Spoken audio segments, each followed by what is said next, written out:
왜 내 인생만 이렇게 일찍부터 힘들었을까? 이 질문을 한 번이라도 해본 적 있습니까? 다른 아이들은 웃고 있었습니다. 그런데 나는 울고 있었습니다. 다른 사람들은 사랑받았습니다. 나만 버려진 것 같았습니다.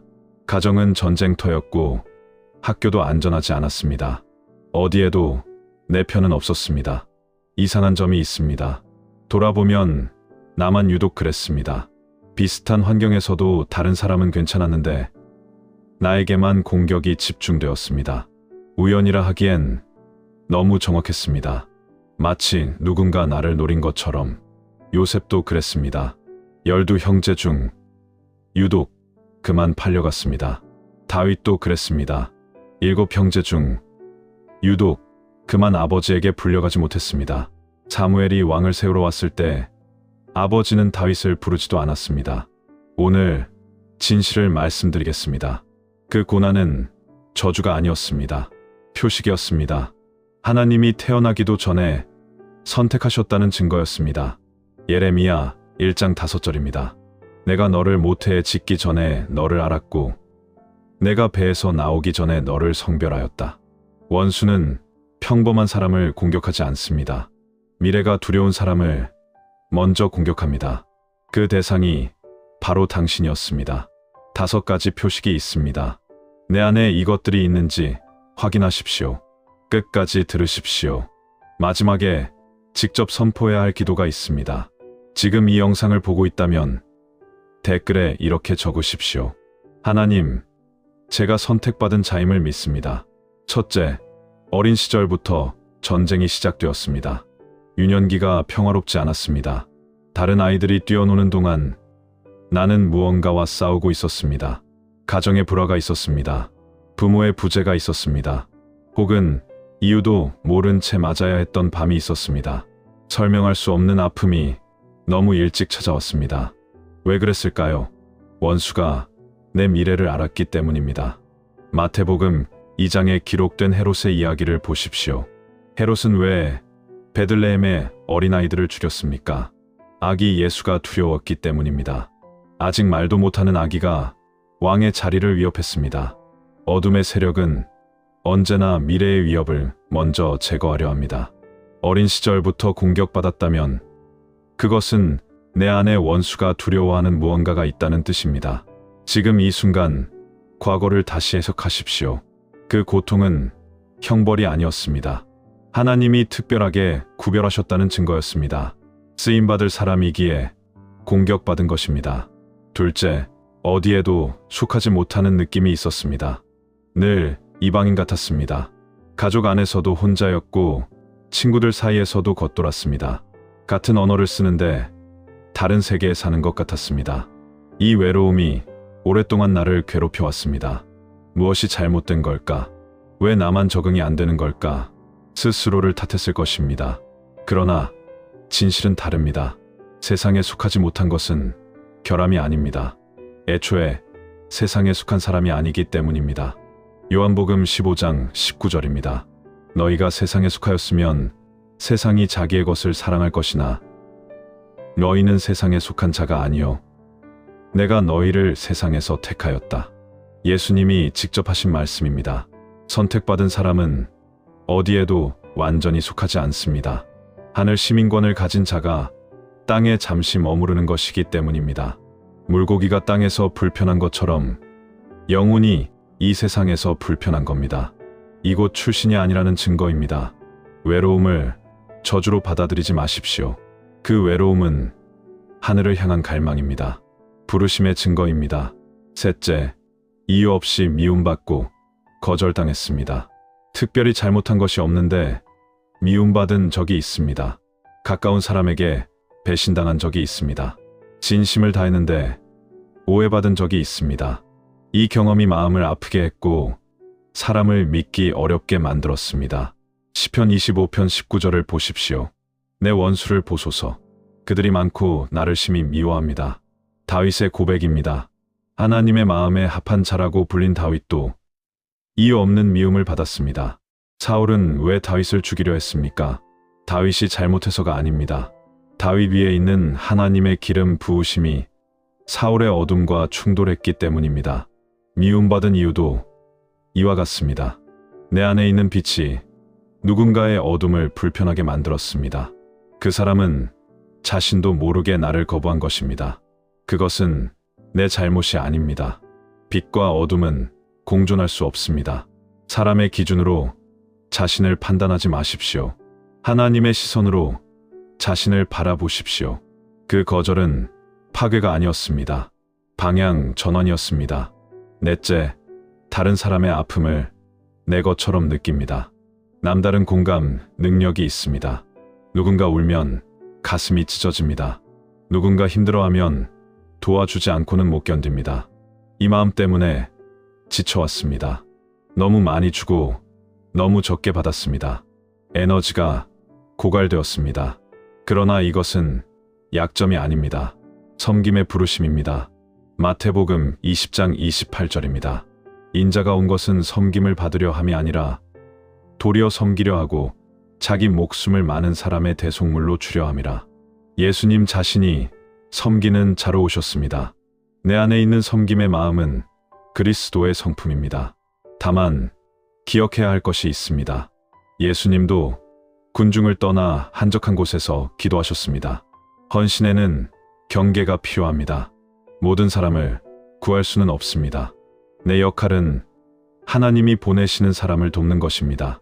모든 사람을 다 감당하는 것이 아닙니다. 지혜롭게 헌신하십시오. 하나님이 주신 에너지를 함부로 소진하지 마십시오. 다섯째, 죽음의 문턱에서 여러 번 살아났습니다. 설명되지 않는 생존의 기억이 있습니다. 사고가 날 뻔했는데 피했습니다. 병이 위중했는데 회복되었습니다. 극단적인 생각 앞에서 무언가가 나를 붙잡았습니다. 그 순간들을 기억합니까? 시편 91편 11절에서 12절입니다. 그가 너를 위하여 그의 천사들을 명령하사 매 모든 길에서 너를 지키게 하심이라. 그들이 그들의 손으로 너를 받들어 발이 돌에 부딪히지 아니하게 하리로다. 하나님은 쓸 사람을 보호하십니다. 원수가 아무리 공격해도 하나님의 보호막 안에 있는 사람은 쓰러지지 않습니다. 지금 살아있는 것은 우연이 아닙니다. 아직 해야 할 일이 남았기 때문입니다. 아직 만나야 할 사람이 있기 때문입니다. 아직 전해야 할 메시지가 있기 때문입니다. 하나님이 지켜주신 데는 이유가 있습니다. 그 이유를 찾는 것이 지금부터의 사명입니다. 여기서 한 가지 경고를 드려야 합니다. 지금까지 들은 내용이 나에게 해당된다면 더욱 깨어 있어야 합니다. 선택받은 자에게는 특별한 위험이 따릅니다. 첫 번째 위험은 교만입니다. 나는 특별하다는 생각이 나는 남들보다 낫다로 변질될 수 있습니다. 그 순간 하나님의 은혜가 막힙니다. 선택은 우월함의 근거가 아닙니다. 책임의 근거입니다. 더 많이 받은 자는 더 많이 내놓아야 합니다. 두 번째 위험은 방심입니다. 과거의 보호를 당연하게 여기면 안 됩니다. 원수는 여전히 호시탐탐 기회를 노립니다. 베드로전서 5장 8절입니다. 근신하라, 깨어라. 너희 대적 마귀가 우는 사자같이 두루 다니며 삼킬 자를 찾나니 지금까지 지켜주셨다고 앞으로도 자동으로 지켜지는 것이 아닙니다. 기도하십시오. 말씀 안에 거하십시오. 무장을 내려놓지 마십시오. 세 번째 위험은 정체입니다. 선택받았다는 사실에 안주하면 안 됩니다. 달란트를 땅에 묻어둔 종을 기억하십시오. 주인이 돌아왔을 때 그 종은 칭찬받지 못했습니다. 악하고 게으른 종이라는 책망을 들었습니다. 선택은 출발점입니다. 도착점이 아닙니다. 끝까지 달려야 합니다. 이제 한 사람의 이야기를 들려드리겠습니다. 나사로의 이야기입니다. 요한복음 11장에 나옵니다. 나사로는 예수님이 사랑하시는 친구였습니다. 그런데 나사로가 병들었을 때 예수님은 즉시 달려가지 않으셨습니다. 이틀을 더 머무셨습니다. 그 사이에 나사로는 죽었습니다. 마르다와 마리아는 절망했습니다. 주님이 여기 계셨더라면 오빠가 죽지 않았을 텐데 그들은 예수님을 원망했습니다. 이해가 되지 않았습니다. 왜 사랑하신다면서 오시지 않았습니까? 왜 능력이 있으신 분이 가만히 계셨습니까? 그러나 예수님에게는 계획이 있으셨습니다. 나사로가 나흘 동안 무덤에 있었을 때 예수님이 말씀하셨습니다. 나사로야, 나오라. 죽은 자가 살아났습니다. 무덤에서 걸어 나왔습니다. 병 고침이 아니라 부활이었습니다.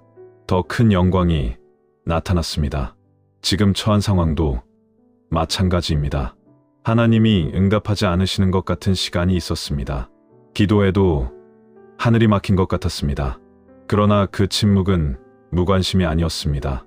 더 큰 것을 준비하고 계셨습니다. 때가 되면 나사로처럼 완전히 새로운 모습으로 일어나게 하실 것입니다. 무덤 같은 상황에서도 포기하지 마십시오. 나오라는 명령이 곧 떨어집니다. 죽은 것 같은 꿈이 살아납니다. 끝난 것 같은 관계가 회복됩니다. 닫힌 것 같은 문이 열립니다. 하나님의 타이밍을 신뢰하십시오. 내 안에는 또 하나의 증거가 있습니다. 다른 사람들은 찾지 않아도 나는 늘 하나님을 갈망했습니다. 어릴 때부터 영적인 것에 끌렸습니다. 설명할 수 없는 갈증이 있었습니다. 세상 것으로는 채워지지 않는 빈자리가 있었습니다. 이것이 마지막 확인입니다. 시편 42편 1절입니다. 하나님이여, 사슴이 시냇물을 찾기에 갈급함같이 내 영혼이 주를 찾기에 갈급하니이다. 이 갈급함은 선택받은 자의 특징입니다. 영혼이 근원을 기억하기 때문입니다. 고향을 그리워하기 때문입니다. 그 갈망은 하나님이 심어놓으신 것입니다. 그것 자체가 부르심의 증거입니다. 이제 기도할 시간입니다. 화면을 보면서 함께 선포하십시오. 소리내어 따라 읽으십시오. 이 선포가 정체성을 새롭게 세울 것입니다. 하나님 아버지, 오늘 깨달았습니다. 제 인생의 고난이 저주가 아니었음을 알았습니다. 그것은 선택의 증거였습니다. 주님이 저를 모태에서부터 구별하셨습니다. 이름을 부르셨습니다. 목적을 정하셨습니다. 저는 실패한 인생이 아닙니다. 준비된 인생입니다. 과거의 상처를 내려놓습니다. 이유 없는 미움의 기억을 내려놓습니다. 거절의 아픔을 내려놓습니다. 이 모든 것이 저를 이 자리까지 인도한 하나님의 손길이었음을 고백합니다. 오늘부터 저는 선택받은 자로 살겠습니다. 세상 기준이 아닌 하나님의 기준으로 제 가치를 판단하겠습니다.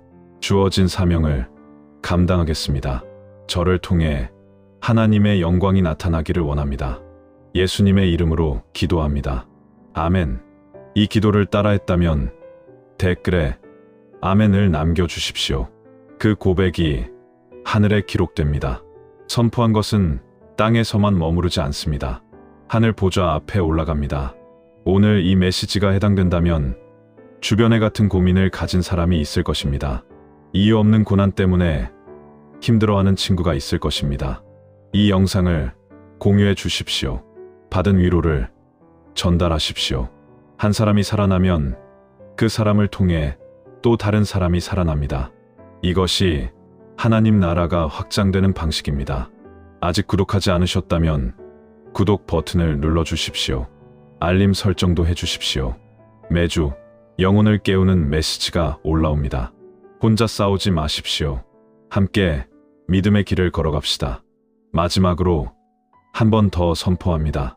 저주받은 사람이 아닙니다. 실패한 인생이 아닙니다. 하나님이 태어나기도 전에 선택하신 목적 있는 존재입니다. 과거가 나를 정의하지 않습니다. 목적이 나를 정의합니다.